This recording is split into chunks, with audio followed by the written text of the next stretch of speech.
Može da sačuvam ja, da?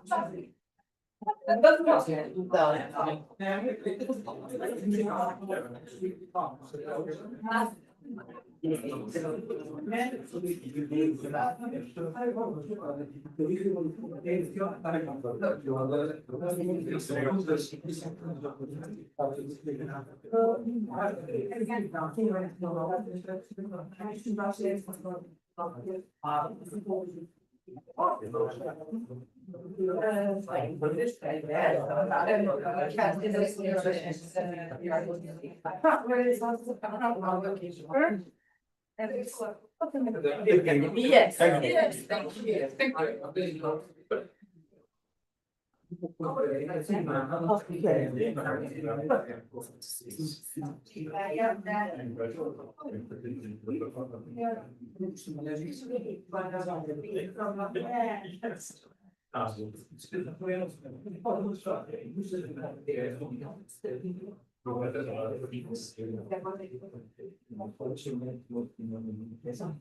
Dear colleagues, hello, welcome.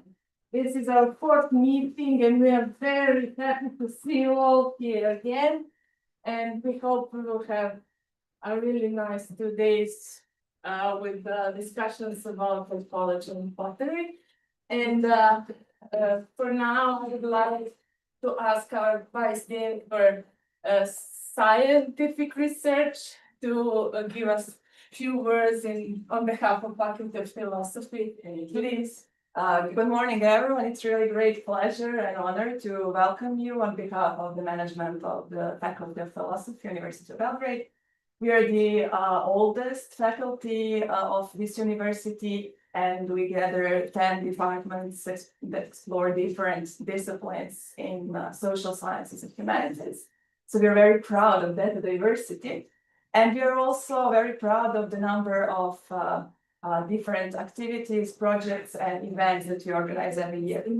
So the Department of Archaeology is, I have to say, very active, one of the most engaged when it comes to different projects, conferences, and workshops, activities that gather scientists and students and the wider public. So it's really great to have you all here. I know that this is like a fourth one, so it doesn't have such a long tradition, especially when it could be considered what the long means in archaeology. But as I heard and as I saw, it really fosters great connections and exchanges of ideas. And I hope you will really have fruitful discussions and a nice time this year. So enjoy. Thank you. Thank you. And now, Vesna. On behalf of the Institute of Archaeology, the director, Dr. Snežana Golubović, is joining us remotely. Snežana, please. Thank you. Good morning. And I'm very sorry that I'm not in vivo with you, but let's say that this is one opportunity to greet you. On behalf of the Institute of Archaeology, as the co-organizer of the conference, I would like to welcome you. And I'm very glad to be able to greet the participants of, I would say, already traditional conference. Just to remind you that our meeting started in 2021 under COVID, and since then, meetings have been held every 2 years. From the very beginning, the topics of the conference were focused on pottery production, and the actual topic of this conference is pots and types, dynamic versus static. What about or with typology? And the subject is extremely important for archaeologists, and pottery is the most suitable material to test and apply different methods. As before, the participants will cover a huge chronological range with our representations from the Neolithic periods to the modern era. As the representative of the Institute of Archaeology, just to stress that in the meantime, the Institute became an institute of national importance for the Republic of Serbia, and that our scientific and research activities are expressed through projects financed by the Ministry of Science and the Ministry of Culture. the Institute implements scientific research projects in the field of prehistoric, ancient, and medieval archaeology, often excavated within international projects at the most important archaeological sites in Serbia, such as Sirmium, Viminacium, Singidunum, Mediana, Gamzigrad, Saricin Grad. We are especially delighted and proud of the conferences we organized together with the Department of Archaeology, because at the end we all studied here. We were trained and formed scientifically by the same professors and were promoted there. Now our former colleagues and professors and our collaborators and partners. So we are pleased to take part in the organization of this conference on pottery. With great pleasure, I can conclude that 54 participants from 14 countries from 3 continents, Europe, Africa, and South America, are participating in these meetings. I wish you an exciting and fruitful conference and a lot of success in your future work. Thank you.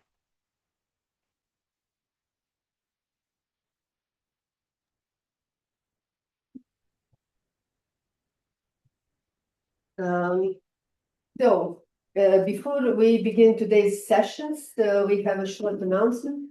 The third BCAP volume is in pre-production at the moment, and PDF in a PDF format will be released very soon. So, without further ado, we will begin with our first session. I have pleased to announce the opening lecture. Introduction. Introduction. Modest. Introduction. At the outset, I would like to point out that in archaeological research, systematization of any kind of material is necessary. It is especially true when it comes to ceramics, which represent the most extensive material telluride. So, in an effort to organize the ceramic assemblages, archaeologists most often resort to typology, the grouping artifacts by common attributes like form, technology, decoration. Besides, different archaeological traditions approach typology in various ways. Sometimes those ways are just very distant from one another. Besides, ceramic studies are today much more than before interdisciplinary. That opens much possibilities. It is very inspiring today to be a ceramologist, and it enables to do some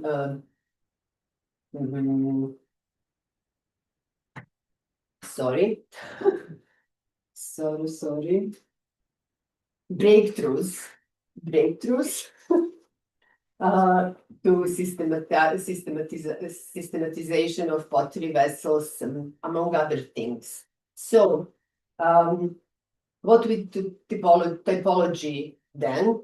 Do we still need it? Our very own Jasna Vukovic will now give us introduction to the conference topic. Thank you. I have also my papers, but I hope I won't need them.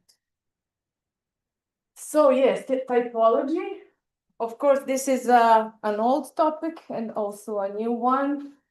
And I think many of us, maybe all of us, are struggling for decades what to do with typology. Is typology good? Does it reflect the actual dynamics of everyday use and disposal of pots? Does it really reveal something about the past societies, about people who used it, who made it? So these are, of course, old questions, but it seems that we need also to further problematize this topic. So we wanted to address some shortcomings and a critique to typology in order to maybe get some better methods, some more useful methods in and analysis in order to understand pottery material. So what we wanted to do with, of course, I'm not going to talk about many definitions of typology because I am sure that all of us know all of them, so it's completely, it is not necessary, but I would like to address some very important issues and problems related to typology, and I'm sure that we will have debate and many fruitful discussions about all of these topics. So the first issue that we addressed in the title of the conference was the difference between dynamic and static. What does that mean in the classification of researchers? On the one hand, we have pottery on our tables with all these tags and sorted, grouped in some, we believe, meaningful groups, which results with many tables, graphs, and so on. But on the other side, we have pottery in context, in its context of use, of disposal, of interactions, of playing a role in the society, between people and between things and between environments. So pottery is, as any other archaeological material, a dynamic feature. So how do we manage with our groups of pottery on our tables and with understanding of pottery, really the real role of pottery in the past? So of course, I said I will not talk many definitions of typology, but the point of typology is that it is a way to organize material and to form meaningful groups of objects. And I made this meaningful in red because we can debate on this topic. What is meaningful for us and what was meaningful for the people that used pottery? Based on similarities. So we made groups based on similarities between each specimen, based on their attributes, in order to understand what was going on in archaeological record and in archaeological finds. This approach was in some time, 30 years ago, was seen as a key concept of Western scientific thought. And this is for me really a bit, I don't know, I was overwhelmed with this definition. So when we talk about meaning, I will give some very basic examples. We all know these kinds of pots. These are early Neolithic from many sites. Typologically, these are called usually conical bowls. These are large dishes, open, very common. Sometimes they have this almost quadrangular receptacle, but they are usually found in this fragmented state. And when we typologically analyze these kinds of pots, we usually say, okay, this is usual, this is something that was used every day in the household, but how? That was the point. So on many sites, these bowls are, let's say, without any traces of use. So we don't know exactly what was their purpose. But on one side, I'm sure you all of you have heard about Latensky Vir. These kinds of bowls were used over fire they were used as cooking vessels. So typologically, the same thing had a different purpose and a different function between two chronologically same archaeological sites. So does typology give us this insight? Not always. Another example, let's say, if we say cooking pots, we usually imagine this kind of usage over fire with pots with S profiles, globular vessels, and so on. But if we analyze material, and I'm also now talking about the early Neolithic, we have these bowls which were used over fire as cooking pots. So this one has a really heavy accretions on both sides, which indicates its usage over fire for cooking. So is this a bowl or is this a cooking pot?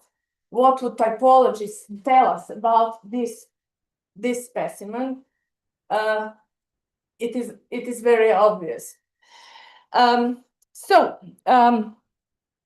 If we try to make a definition of typology, we will say that it is a set of rules for classifying objects.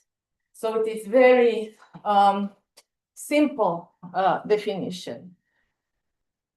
These rules imply that different groups are based on their mutual similarities, based on some criteria that we as researchers make.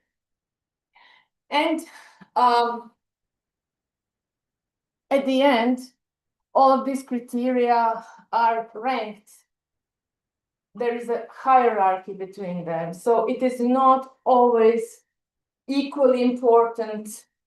Some of the attributes we can say that our archaeological traditions usually rely on morphological criteria as the most important ones. So we say these are shapes, these are bowls, these are, I don't know, cooking pots or plates. And less important are other traits such as the clay body or surface finishing or some other traits. So how we know that our criteria are ranked objectively? How do we know that we rank them in a good and meaningful way? This is always some kind of we cannot be sure.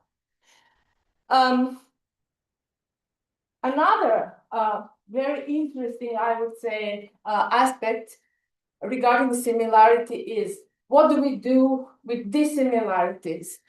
How do we handle great variety of different traits in one material? If pottery typology is meant to make groups based on similar attributes, how do we detect differences? And the quantitative relations between different traits.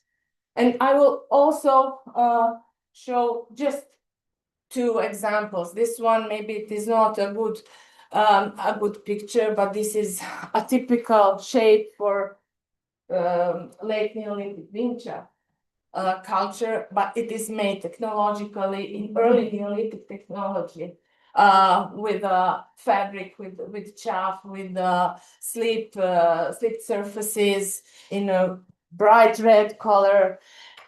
So how do we deal with this kind of specimen in typology? How do we make meaningful attribution to some group? Another example is something that we here at Backup Conference, we presented some hybrids between early Copper Age ceramic groups with these kinds of vessels on high feet.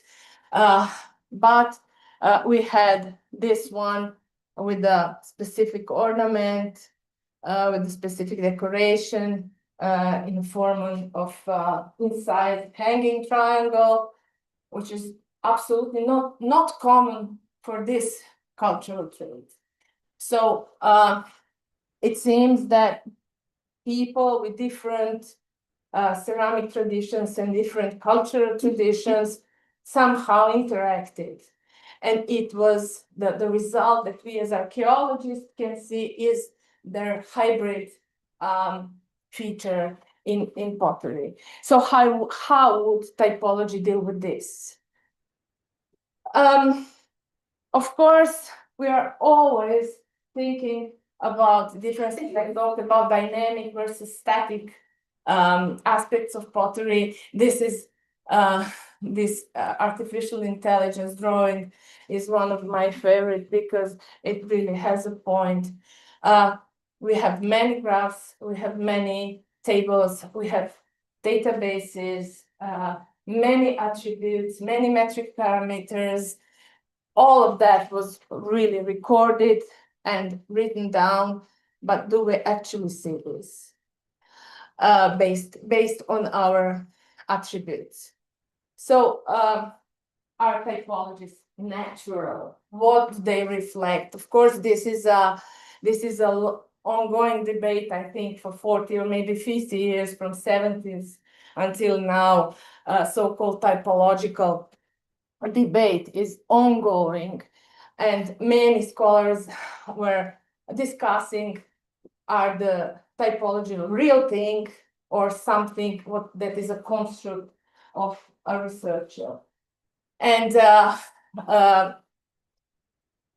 of course, we cannot always know how the people who use pottery and make pottery, what was their attitude to this kind of material, but are our groups something that can lead us to understanding of this aspect of our material?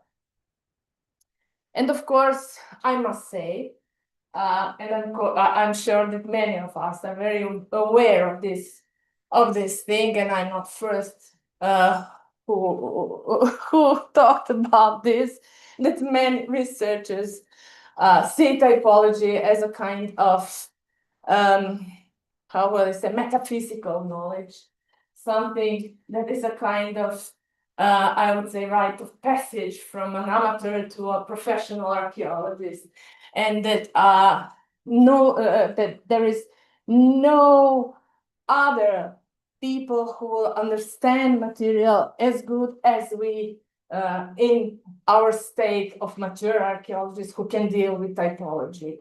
And this is a really a problem, and I'm sure many of us face this kind of problem. And of course, many researchers before noted that classification and typologies became an end in itself. They are not serving in the pursuit for knowledge, but they are serving for us as researchers to be confident that we made a good job, and we feel very secure when we say, okay, this is group A1, and I'm now okay, I solved the problem. So typology must be seen in a way as a sacred knowledge. And I must say, recently I came upon a book with this title, A Tyranny of Typology. And I really liked it because it is discussed in the book about some of the topics that I addressed also but it was discussed also new methods, interdisciplinary approaches, which challenge actually typological approach in archaeology. So many of authors said that typologies are subjective, and I'm sure Marco will give us something very, very opposite to this, to this. But that's what we want, okay, to make discussions. And some of the scholars that were making some kind of computer-based typologies noted that types are always being defined partly intuitively, partly rationally. So it is really a paradoxical situation that we actually do not know that the typological lists are polythetic. They are not fixed criteria about typehood. So as some other authors noted, typologies are often inconsistent and ineffective. So my question is, are we stuck? What's going on? What we will do about all this, and is our everyday practice really went to this kind of a dead end? And I will also like to address some views about what typology, what is the meaning, and what is the goal of typology. Typology is, as we said, really objective, and the usual notion that archaeological finds speak for themselves. Of course, it's not very good. And many authors posed some questions related to this too. Is there only one true typology? Is the typology something right, something true? Is there only one typologist? And there are many typologies. And this is something which some topics that reflect our researchers' questions and our researchers' attitude. So typologies, as Helen Evans said, more than 55 years ago, typology can be considered good if it's useful in solving clearly defined scientific problems. So do we have such typologies? What are the goals of our typologies? I'm sure that discussions today and tomorrow will make us closer to some final answers. And thank you very much. And now we have a small break, so we can have coffee and mingle a bit. I would like to invite the speakers to upload their presentations on this computer, and we will start the session in an hour. Are you done?